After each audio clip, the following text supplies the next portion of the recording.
Hey, what is up? Welcome to this episode of the Entrepreneur to Entrepreneur podcast. As always, I'm your host, Brian Lofermento, and if there's one thing that I've learned in 16 plus years of being an entrepreneur, it is that we are so much more equipped to go far if we do it with a team. And that's why I personally am so very excited about today's guest, because this is someone that you give her a team, she's going to get extraordinary results with them. This is someone who not only has had an incredible professional career, but she's one of us. She's a fellow entrepreneur that we're all going to learn a lot from. So let me tell you all about today's guest. Her name is Kim Harr. Kim is a consultant, facilitator, and speaker who demystifies what great leaders do to bring forth more value, listening, teamwork, trust, and extraordinary results from the people around them. After 26 years in the semiconductor industry, including more than 2 decades in leadership and executive positions at Intel, Kim now works with seasoned executives, leadership teams, boards, and rising leaders as they face challenges and opportunity in masterful and generative new ways. So if you're listening to this episode, Kim is speaking to you. You are one of those either existing leaders or rising leaders. This episode has to do with every single one of us in our entrepreneurial journeys. So I'm excited about it. I'm not going to say anything else. Let's dive straight into my interview with Kim Harr.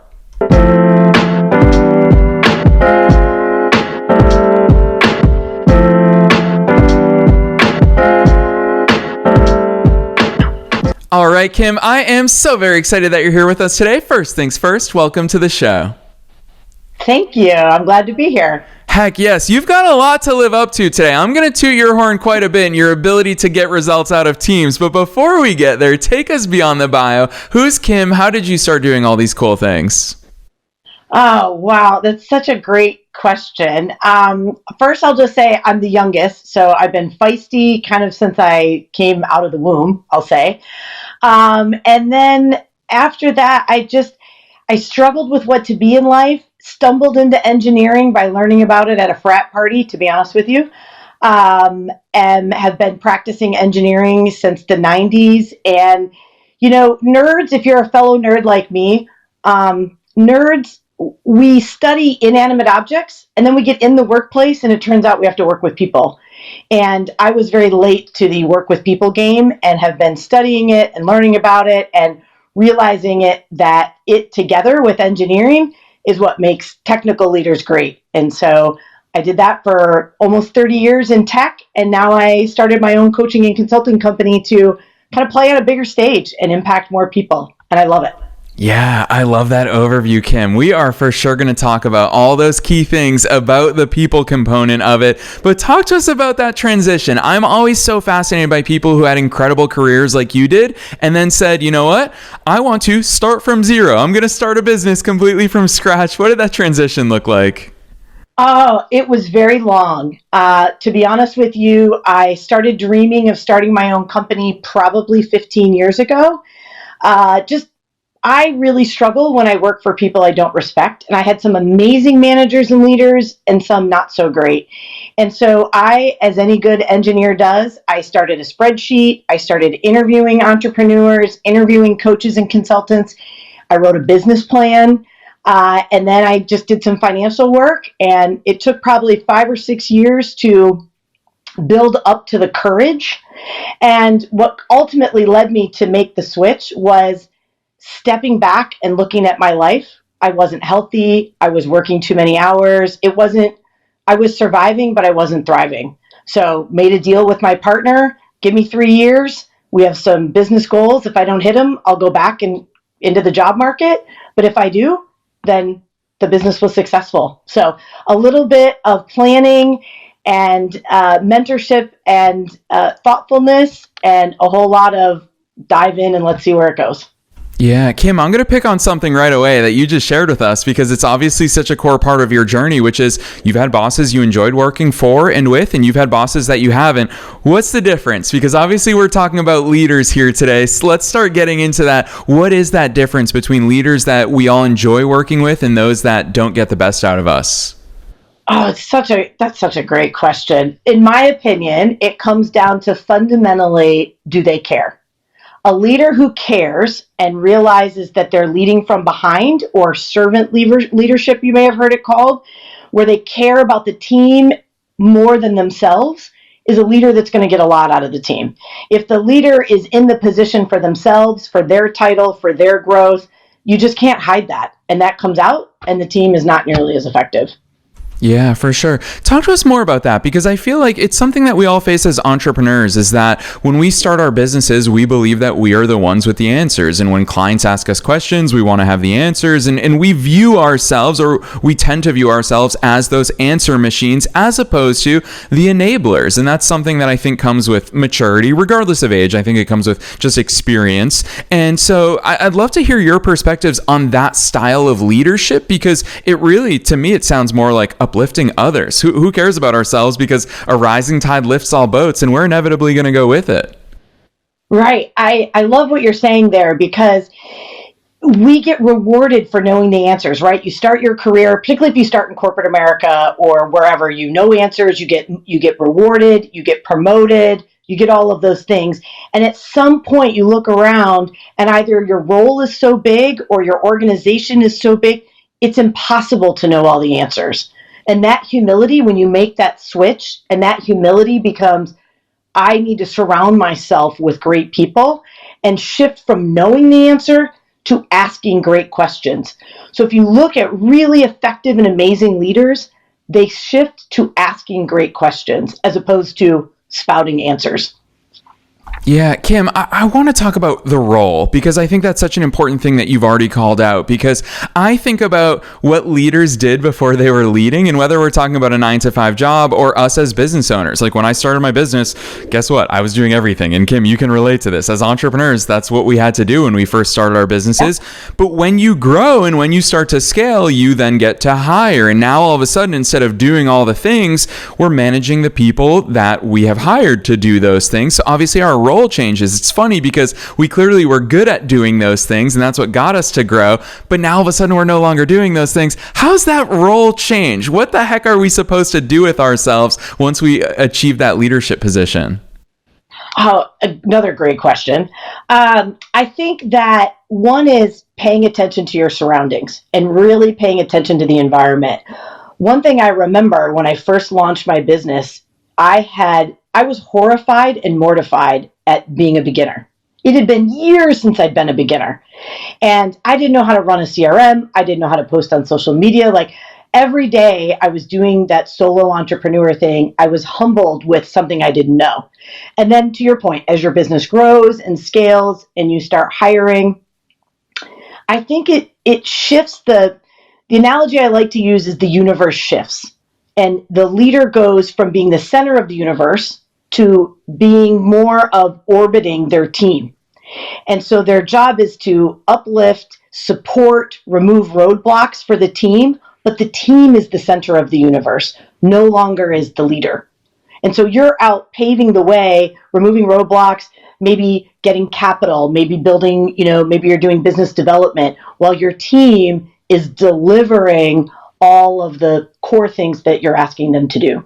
Does that resonate? Does that make any sense? Yeah, it absolutely resonates, especially, you and I talked about analogies, and we're definitely going to get there in today's conversation. I'm a big sports fan, so I love team analogies. And when I think about that, we've got the head coach, we've got the captain, we've got the players. Using those analogies, let's keep rolling with that, is how do we structure and shape the team in a way that everybody's going to succeed? Because in any team environment, we've got the star players, we've got the role players, we've got the ones who love attention, we've got the ones who don't love being in the headlines. Talk to us about formulating the correct team so that they can flourish. Oh, I love the sports analogy, because there's such a variety of coaches in any sport, whatever, pick your sport, but even all sports, there's such a variety of coaches who have their unique style. And that you'll watch, there are players that will go wherever the coach goes. Even now in NCAA sports in America with the transfer portal, you'll see coaches or team players following their coach, right? And at the end of the day, the coach actually can't play the game. They're not allowed to touch the ball or the racket or whatever it is of your sport. So what is that coach doing? And some coaches are really good at scouting. Some are more good at tactics of the team, more, developing the players. So knowing what you're good at and then hiring or augmenting your coaching staff with maybe what you're not so great at in order to build your best team. And the other thing I'll say about this coaching analogy is if you look at some sport, particular teams, what you'll find is that you can get a ton of superstars, maybe four, let's take basketball, for example, 4 or 5 superstars on a team, and maybe they'll gel and maybe they won't. And in my opinion, it comes down to in that locker room, what is the coach supporting? What culture are they allowing? And what culture are they sort of amplifying and building? And when you see the teams that gel, maybe they don't have amazing talent, or maybe they do. There's a whole lot in the background going on. If you've ever seen Ted Lasso, certainly that's a great example of this, where in that locker room, what is the culture and specifically what's allowed and what isn't allowed in that team culture. Yeah, I think that's so important. I love the fact that you shouted out Ted Lasso, one of the best TV shows of all time, for sure. And when I think about that, there's obviously so many personalities within that locker room. And you're right. I've actually never thought about the fact that some coaches, players will follow them. You use the NCAA transfer market as an example. John Calipari, when he famously went from Kentucky to, where is he these days? Alabama, Arkansas? I'm not sure. I think. Arkansas, yeah. All of his recruits went with him because he knows how to get the best out of them. It's not a coincidence that they ended up at Kentucky. And I think that's so important for us to realize that there's different styles. You called it out. I never thought about the fact that there's been 20 legendary NBA coaches. It's not one trait. And I think in business terms, we have a tendency of asking, what are the traits of good leaders? Well, there's different leaders. With that said, though, there seems to be some sort of formula in getting people to work well together, because using the Ted Lasso example, they all have different personalities, yet the personalities fit together. They avoid those clashes. How much of what we do as leaders is understanding personality types, understanding love languages? I'll interject that into the conversation. How much of it is understanding the different human dynamics in order to have the work succeed? I think you'll get varied opinions depending on who you ask. From my perspective, the higher up you go, either in corporate America or scope, or the bigger your company, if you're an entrepreneur, the more important it is. If you're just managing a small team, you don't have that many personalities. If you're not in a highly matrixed organization, maybe it's not such a big deal. But as you climb and as you go up the ladder, or as you grow in your company's size or scope, I think it becomes a bigger and bigger deal. And to me, it doesn't matter what whether it's crucial conversations, love languages, like you mentioned. I'm a big fan of a book called Extraordinary Teams. It doesn't really matter. It's what they all have in common is shared commitment. So if you can find shared commitment, like you and I are having this conversation, we have some shared commitment. Once we have that, the opportunities for us are endless. We could do all kinds of amazing things. And so whenever I see conflict or breakdowns or tension, I step back and look at, where can I get shared commitment with someone? And in this world right now that's so divisive and so divided, that shared commitment piece, if you can just start there and look for that, you're already off to a good start to be able to get the best out of your team, whatever your team looks like. Maybe it's your family, maybe it's your neighbor, maybe it's a team in your company. Yeah. All right, Kim. Well, that's a big challenge that you're issuing to all of us here in today's episode. Find that shared commitment. Walk us down that path. I know that you ask great questions for a living and you really extract a lot of good stuff from people. What the heck is a shared commitment? How do we build that within our teams? Yeah. So think about it. Bear with me for just a second. So think about the last time you were in a disagreement with someone. Maybe it's a partner, family member, a child. One of the easiest analogies is you have a teenager. They're not cleaning their room. They're playing video games. So the framework that I like to use, so remember I'm a nerd, so I'm engineering. The framework I like to use is there's some result, like this tension and this issue you're having, there's some result you don't like. So say, for example, you're a teenager, they're in their room playing video games for hours on end. You don't like that result. Well, results are the outcome of action. And so most of us will then go talk about the action. Kid, get off your video games. I'm going to unplug the screen. I'm going to unplug the game. But action is the outcome of commitment. So every action you do is the outcome of a commitment, including inaction, which is also an action. So you got dressed today, Brian, you put those clothes on, you're committed to something. And so if we back up beyond action to asking the questions around what's driving this, not in a snarky, why do you play video games all day, but in a truly, what are you committed to? What's going on for you here? Now you're in that commitment space.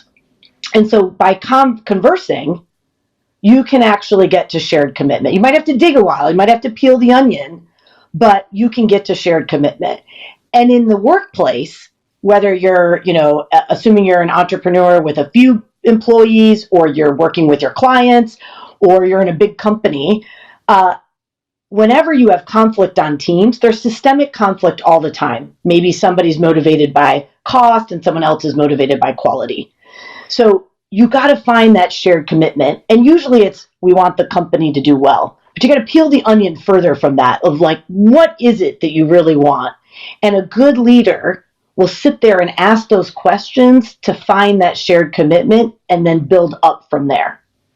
Yeah, Kim, I love hearing you talk about this stuff. It makes me think about a question. I'm sorry, this is not as fleshed out as my typical questions, but I trust you to make sense of it. Because hearing you talk about this, obviously leadership happens in the conversations. It happens in the questions that we ask. It, of course, happens in listening. We need to understand the people that we're engaging with. So my question to you, just because I'm someone who loves action, and if you tell me to do something, I'll go do it, Kim. And so with that in mind, really, here's the question is, where does leadership happen? Does it happen in weekly check-ins? Does it happen in every single email we send? Obviously, it happens all over the place, but how would you answer that question? Where does leadership happen? Well, I think you answered it. It happens everywhere. And a astute leader will realize that, and will realize that every opportunity that they're, kind of like your on-air sign behind you, every time they're on air, whether that's through chat, email, one-on-ones, group setting, group meetings, business development, networking events, any sort of team meeting, they're on air. That's where leadership happens. But the beauty of leadership is it's not a title. Anybody can be a leader. Anyone from any seat can show leadership tendencies. And if you start, I call it putting on, in my practice, I call it putting on leadership glasses, where you put those glasses on and you look for shared commitment.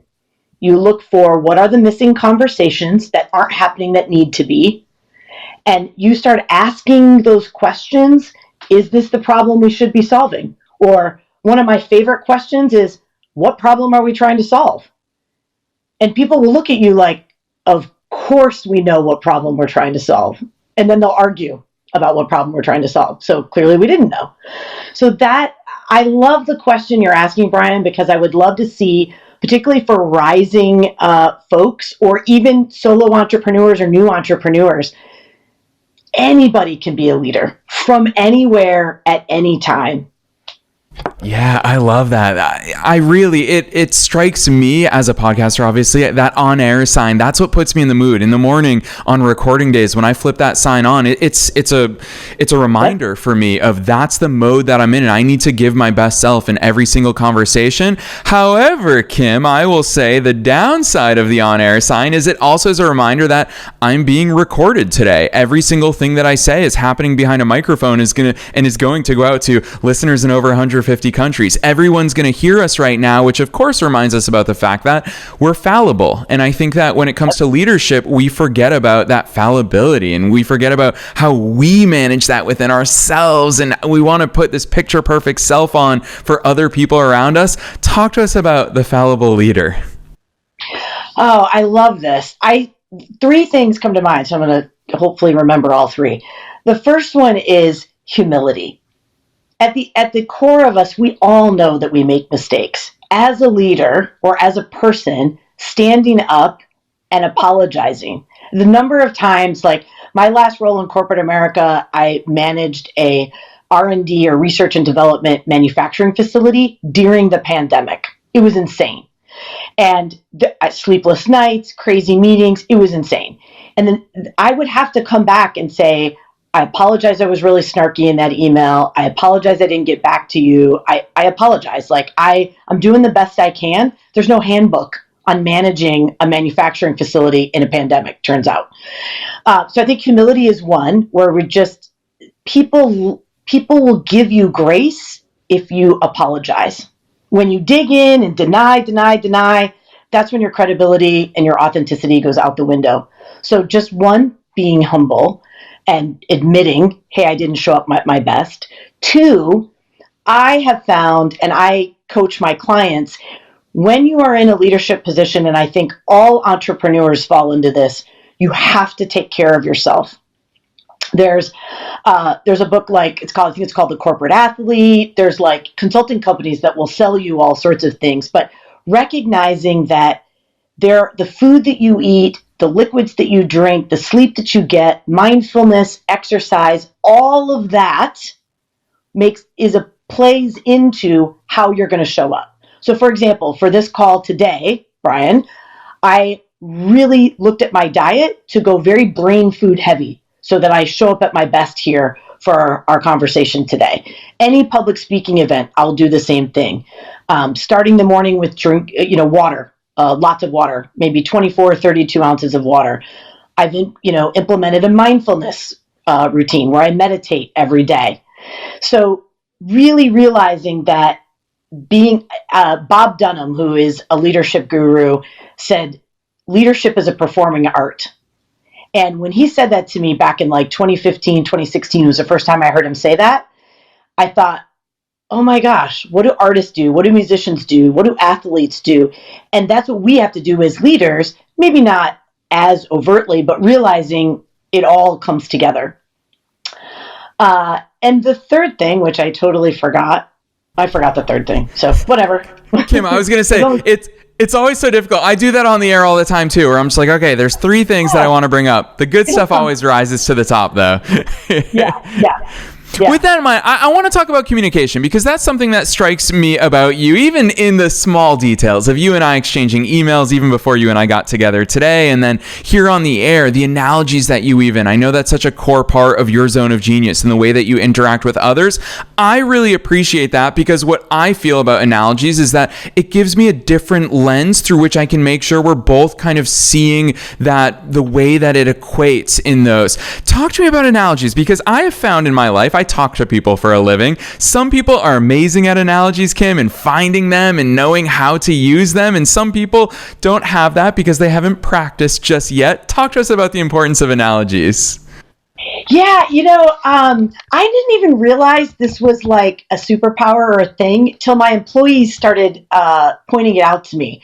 And I've actually had some employees that say, you should write a book. And I'm like, why would I have to remember them? But I think it really started for me maybe probably close to 20 years ago now. I'm old. I was a Lean Six Sigma practitioner at a big company. And if you don't know what Lean Six Sigma, it's an improvement efficiency framework that takes Lean from like the Toyota Lean Japanese style, and then Six Sigma, which is kind of Deming and quality and whatnot. And I taught Lean Six Sigma classes. And in my classes were HR, finance, research and development PhDs that could school me on statistics, every day, chip designers, so chemical engineers, computer engineers, electrical engineers, this broad base. And so how do I make this content land when I have everything from HR to PhD engineering? And that's where the analogies came in is, I'd start with things that were common, sports, home life, cooking, food, etc. Because also the company was international. So I'm teaching Lean Six Sigma in Asia, in South America, in Mexico, in Europe. And so analogies are kind of back to that shared commitment. They're shared care. They're shared ground that we can start from and build up from there. And then later on in my career, I found that sometimes an analogy can break down the bias or the story that someone is telling themselves about maybe a leadership skill or a soft skill or something they don't understand, especially when it comes to feedback, like giving employees feedback that's meaningful. An analogy can just take the emotion away, and something can land better than it would if you didn't have an analogy. So now I use them all the time, and I don't they come to me very quickly. But I found in my coaching practice and my consulting practice, there's a lot of analogies that land really well, and it seems to apply to everyone. So yeah, I'm a big fan.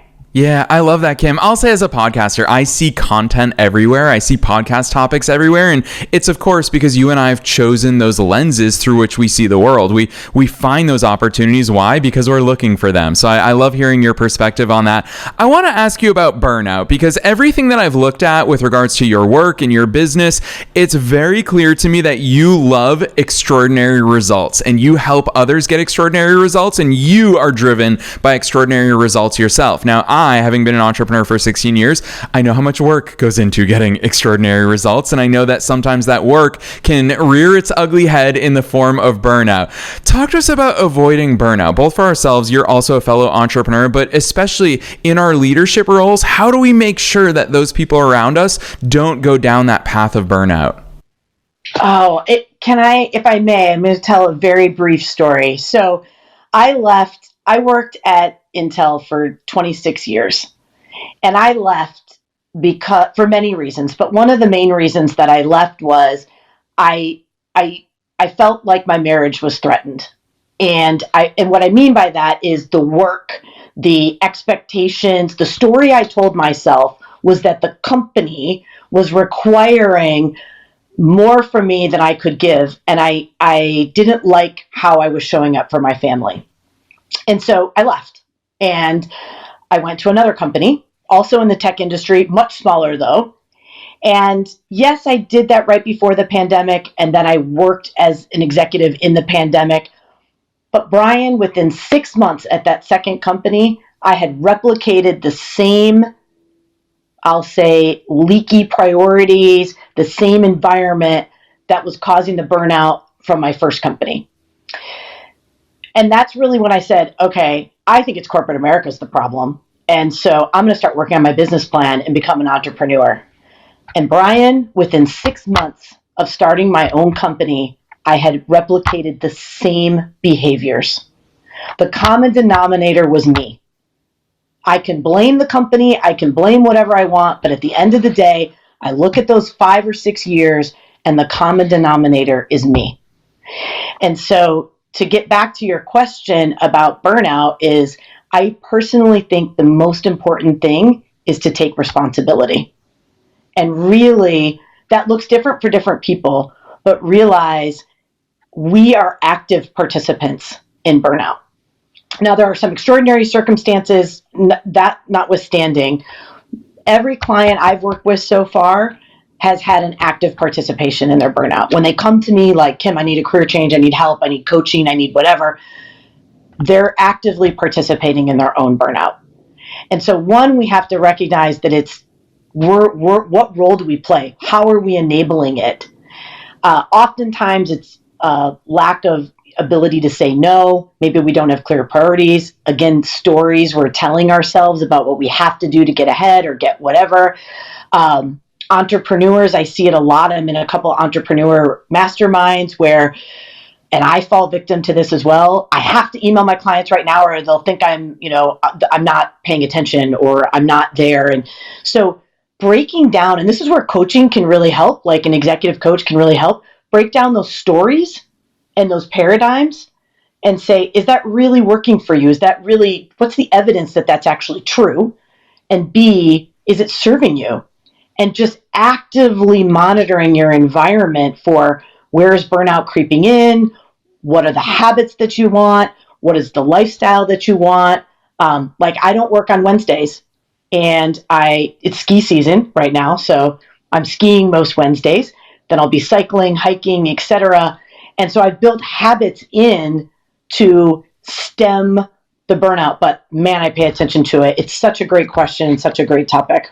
Yeah, thanks, Kim. I really appreciate those insights and that real life story, because I know, just knowing our audience as well as I do, that's really going to resonate maybe a little too close to home for a lot of listeners. I've experienced that myself. You're absolutely correct in that we think that it's the environment, and then we start our own business and we realize it's actually only amplified. I think when we start our own business, everything is amplified. So I love the fact that, Kim, you and we couldn't hide from that anymore in our own businesses, and we've had to address it. And I'm super appreciative of you sharing those insights.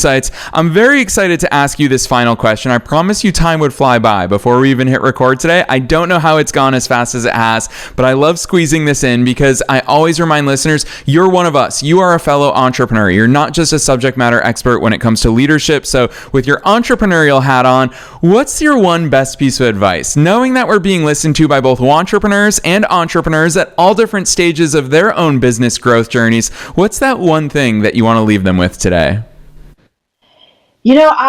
It's such a good question. I would say, imagine yourself on a tightrope, and you're walking on that tightrope, and you're balancing the ask for help. What I found is that my network, everyone wants to support an entrepreneur. Like, they want you to be successful. So on one end of that tightrope you're walking with that sort of balance bar across from this canyon to that canyon, from this edge to that edge, is ask for help, and also don't overplan. At some point, just go out and do it and adjust as you go. This concept of inertia or momentum, that once you start going, it's so much easier to adjust once you start going than if you just sit back and you don't get on the playing field and you plan and never start. So I would say balancing asking for help, because your network wants you to be successful, and also plan, but don't overplan. At some point, go out with a minimal viable product and adjust as you go. Boom. That's the real stuff right there. I love that advice, Kim. I'll say in over 1,100 episodes, it's the first time we've heard that balanced of advice that you just shared with us. And it's, like I said, it's the real stuff. It's something we all have to face. And the truth is, behind the scenes, is that whatever it is that we are planning, it's probably not going to happen anyways. Things change so fast. So I love that perspective. Kim, you are honestly doing such incredibly important and meaningful work and impactful work. I so respect the way that you operate and how it is that you're serving so many more people through your business. So I know that listeners will be keen to check out all the great work that you're doing. So drop those links on us. Where should listeners go from here? Yeah, so my website it's terrible. I'm just going to tell you right now, it needs work. So I'm working on it. So have some grace with me. There's my humility. It's www.star with 2 R's, so STARR, leadership.com. That's a combination of my married name and my maiden name. You can also find me on LinkedIn at Kimberly S. Harr with a bunch of letters, industrial engineer, Lean Six Sigma. There's only one Kimberly S. Harr out there. And those are the two places that you can find me the most. I'm still, I'm over 50, Brian, so I'm still trying to master the social media, but my website and LinkedIn are where you can find me. I have a newsletter. You can subscribe to that. And I would love to hear, I can't wait to hear how this resonates with people, what questions they have, and I'm excited. Yes, I love it. Well, Kim, I'm in my mid-30s and I'm still trying to figure out social media as well. So you're not alone there.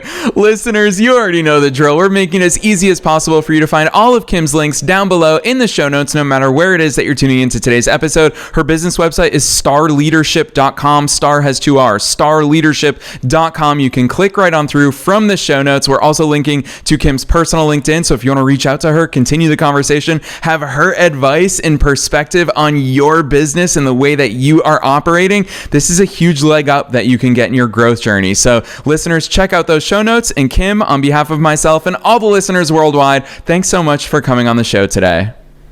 Thank you. It was a pleasure to be here.